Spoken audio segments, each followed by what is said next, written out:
Ah, back again.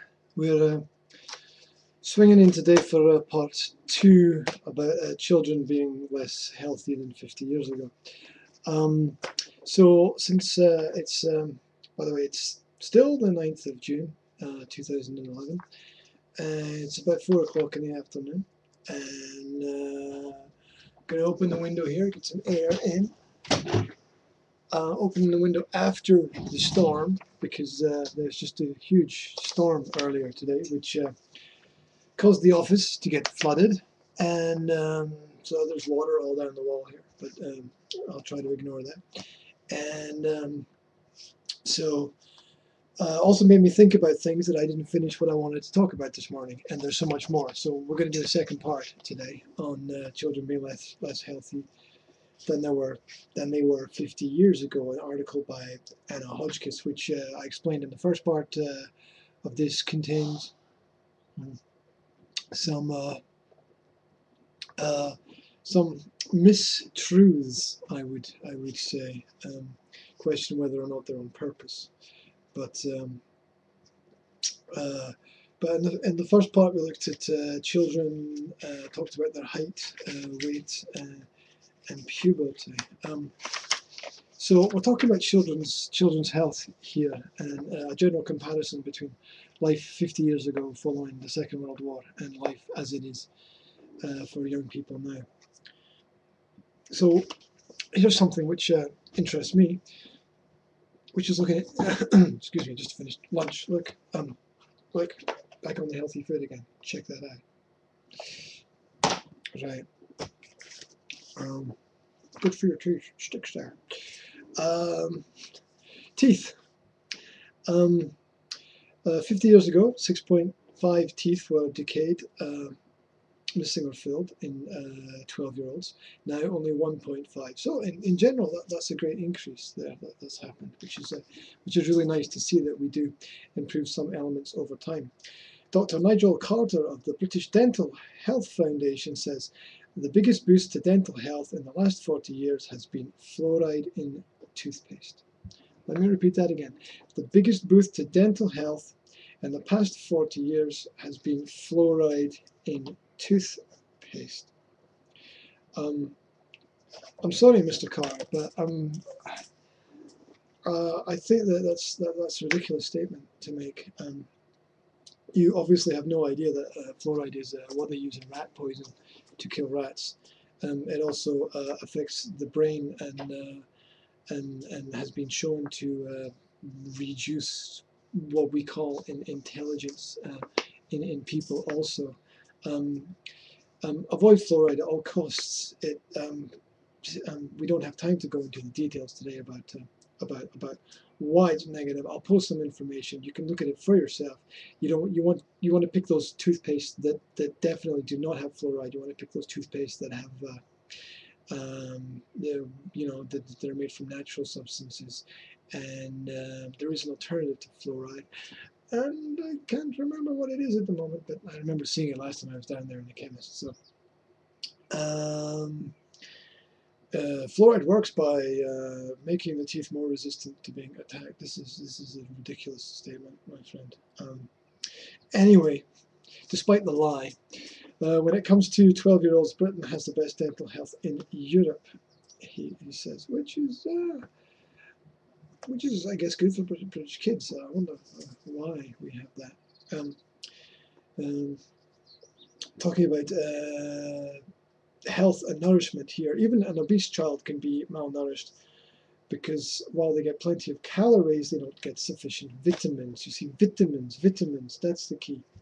However, the picture is not so good for younger children.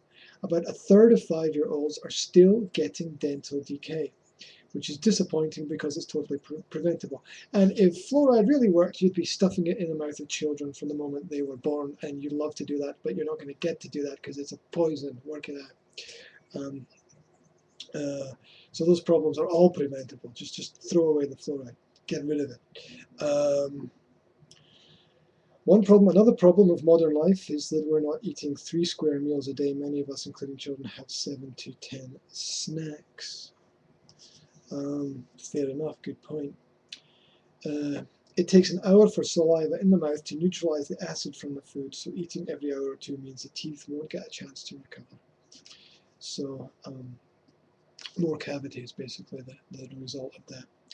Another phenomenon we've noticed in the past 10 to 15 years is higher levels of tooth erosion from fizzy drinks. Avoid Coca-Cola.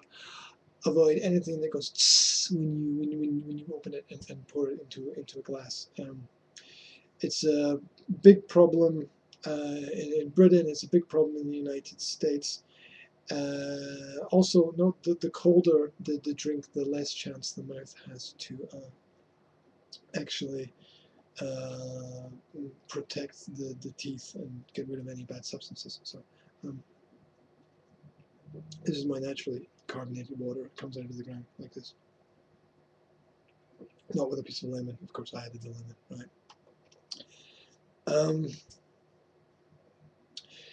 Moving on, he also goes on to say, this man's great. I'd love to sit down and have a talk with him. He's great.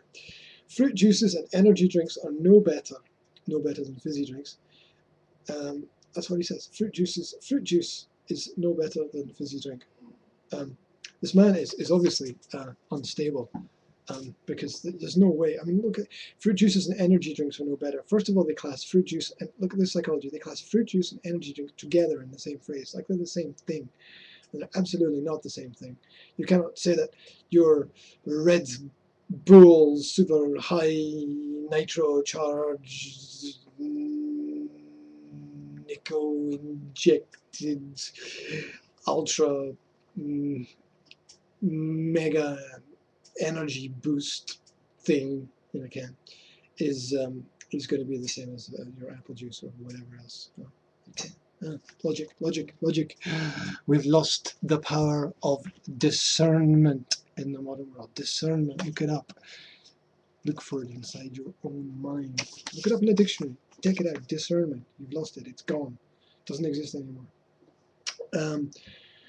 Moving on from teeth. Feet. 50 years ago, boys were an average size 3.5 to 4. There's no age given with this statistic. Now they're average size 4.5 to 5. Girls have increased by 1 size, also slightly smaller. What does this mean? I'm not quite sure what it means. Feet are getting bigger. Maybe it's just because we're heavier and we're putting more weight on our feet, and they need to be bigger to support us. That would make sense. Biggest problem, according to the University of Salford, is the type of footwear. Dolly shoes, ballet pumps, and trendy plimsolls are fashionable and extremely cheap to make and very bad for you, and where the highest profit margins lie. Fashionable, but they don't provide the feet with much cushioning or support. Until the age of 18, the foot is still developing, and until this point, it is mainly cartilage rather than bone, making it vulnerable to strong impact. Yeah, quite true. Being overweight makes the problem worse, naturally. One study found that obese children had feet that were longer and wider than normal. Well, what do you expect? It is simple logic. Over the time, these problems can increase, of course. Okay, let's go on to fitness and strength. You would think with boys being taller and stronger, we already looked at that, did I say stronger? I mean, they were more bulkier, not stronger. They got more, carrying more weight. And how does this relate to fitness and strength? Well, 50 years ago, boys could do 40 sit-ups in 30 seconds. Now a boy can only do 20. Only 20. That's half as fit as he was. A girl could do 26. Now she can only do 18. Figures from 1970, so not the 50 years ago, 40 years ago. Children's fitness levels are declining by 4.3% a decade globally for everybody. Everybody's becoming less fit. Think about all of the advances in technology and fitness and everything that we can use connected with it, and still we're getting less fit every year. It's a global plan. Fitness is measured using the BLEEP test to assess how quickly children can run between 2 points in an ever-decreasing amount of time. I thought that was for fun at school. It sounds like it was a scientific experiment. However, the rate of decline in Britain is double the global rate. So we're going twice as fast as everybody else. Right. According to research taken at Essex University.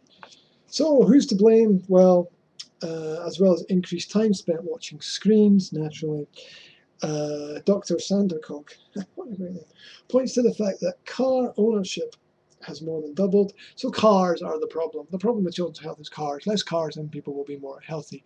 Oh, read the goalpost agenda into that one. Children's strength, which had been improving since World War II, recently is also dropping. Oh, on and on and on we go.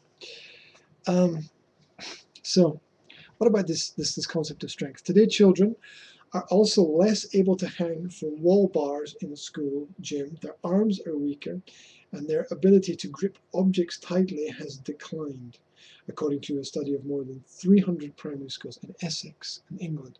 So, I got to think back to my first high school, and halfway through my time there, the school changed from one building to another building. So the old building, which came from 100 years ago, was the classical style. There was a basketball court, and then around the basketball court, what you had there was bars. It was just all the way around, and you could go, and we had ropes hanging down from the ceiling. It was like a real jungle in there, and the PE teachers would put out all of the equipment, and we'd race round and round and round and round playing games, jumping onto the bars, jumping off the bars, diving over boxes, climbing ropes, sliding down the ropes, getting burns on our hands, getting bruises on our knees, getting grazes on our elbows. We'd go totally wild, and I imagine that none of that is possible now, because we have health and safety in schools, and we have to make sure that we take care of our children. We don't want them to have any bumps or bruises or scrapes or grazes or any of that within the school. And so when we moved to this fantastic new double-size hall, which we were promised was going to have light coming in through the ceiling and be mega massive, but of course the local government and school ran out of money, and I couldn't fulfill any of their promises, which is typical for these type of people. So when we get there, it's just, you just had those classic flat walls, just wall, wall, wall. No bars, nothing to scramble up and down, and a complete lack of atmosphere as well as these big halls have. Yeah, it's nice to have a bigger hall for sure, but the point was about those bars on the walls. That they used to. There's so many exercises you could do with them. And children would have fun on it all by themselves. They wouldn't even have to organize an activity. The kids would make up an activity all by themselves and play it while they were there. Oh, good fun. Anyway, so what was the point? Oh, it's so the children are weaker. So this is probably due to changes in activity patterns amongst 10-year-olds taking part in fewer activities like rope climbing, just mentioned that, tree climbing, spending more time doing things like playing computer games, watching TV. Children should be doing more activities that boost their strength and involve them lifting and holding their own weight naturally. Yes. If you don't stress your bones through exercise, there's a much higher risk of problems in the future, osteoporosis, hip fractures, and so on. I'm going to get to the last point. I've got 30 seconds left.